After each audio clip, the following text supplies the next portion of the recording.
Welcome back as we look at Leviticus chapters 4 and 5 today. Our reading is only going to be the first 12 verses of Leviticus 4.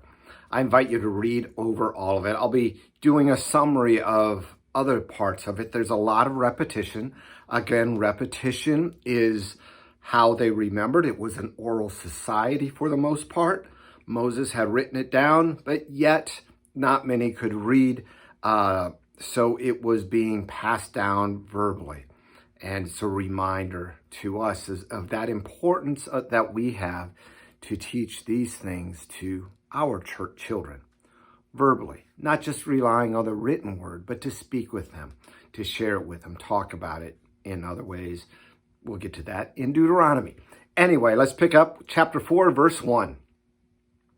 And the Lord spoke to Moses, saying, "Speak to the people of Israel, saying, if anyone sins unintentionally in any of the Lord's commandments about things not to be done, and does any one of them, if it is an anointed priest who sins, thus bringing guilt on all the people, then he shall offer for the sin that he has committed a bull from the herd without blemish to the Lord for a sin offering. He shall bring the bull to the entrance of the tent of the meeting before the Lord, and lay his hand on the head of the bull and kill the bull before the Lord. And the anointed priest shall take some of the blood of the bull and bring it into the tent of the meeting. And the priest shall dip his finger in the blood and sprinkle it on part of the blood, and sprinkle part of the blood 7 times before the Lord in front of the veil of the sanctuary. And the priest shall put some of the blood on the horns of the altar of fragrant incense before the Lord, that is, in the tent of the meeting. And all of the rest of the blood of the bull he shall pour out at the base of the altar of the burnt offering, that is at the entrance of the tent of meeting. And all the fat of the bull of the sin offering he shall remove from it, the fat that covers the entrails, and all the fat that is on the entrails, and the 2 kidneys with the fat that is on them, at the loins, and the long lobe of the liver he shall remove with the kidney, just as these were taken from the ox of the sacrifice of the peace offerings. And the priest shall burn them on the altar of burnt offering.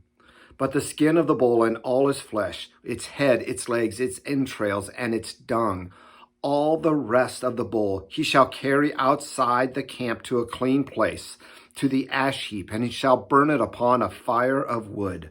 On the ash heap he shall it be burned up.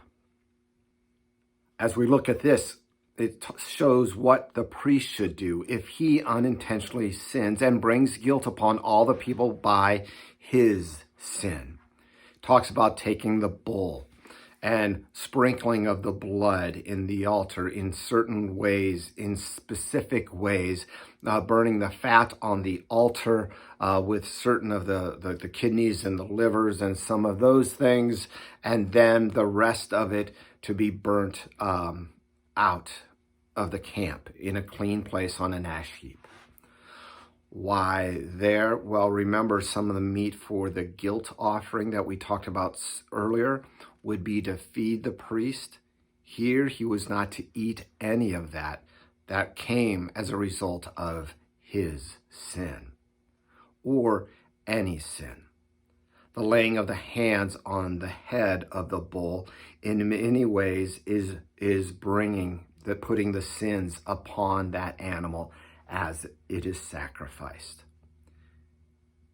For me, as a pastor, it's a reminder to me of how my sin can impact others in the congregation.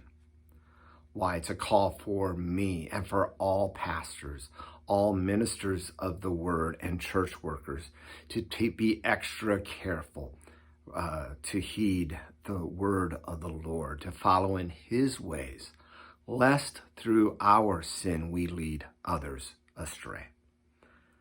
He also then talks about if the congregation, if the whole people sin, what they were to do. If a leader were to sin, or a common person were to sin, Then in chapter 5, it lists all of the sins. By the way, the priest, the congregation, the leader, the common person, the animal gets to be lesser as it goes through that to show that the importance of the priest, really, of obeying the law, or the congregation, the whole group of people following the word of the Lord and not rebelling against him, more so than even a leader, and then finally a common person. Chapter 5 lists all of those intentional sins. And then it says if you cannot afford it, then you can offer turtle doves or a grain offering. Sin costs, doesn't it? Even unintentional sin. Notice he doesn't talk about flagrant sins, those sins that we know we are committing, but these are unintentional. He talks about those some in chapter 5, like I said, but sin costs, even unintentional sin costs the death of an animal. Unintentional sin, our unintentional sin, costs the death of God's own Son, Jesus Christ. I feel that these chapters are here to remind us of the severity of sin, even those unintentional sins that we might commit, the severity of them that would cost an animal its life to take away that sin, and the severity of those unintentional sins and how it led Jesus to the cross for you and for me. Remember his forgiveness, not by the blood of beasts, but by the blood of Jesus, we are forgiven. We are free. God bless. We'll talk again tomorrow.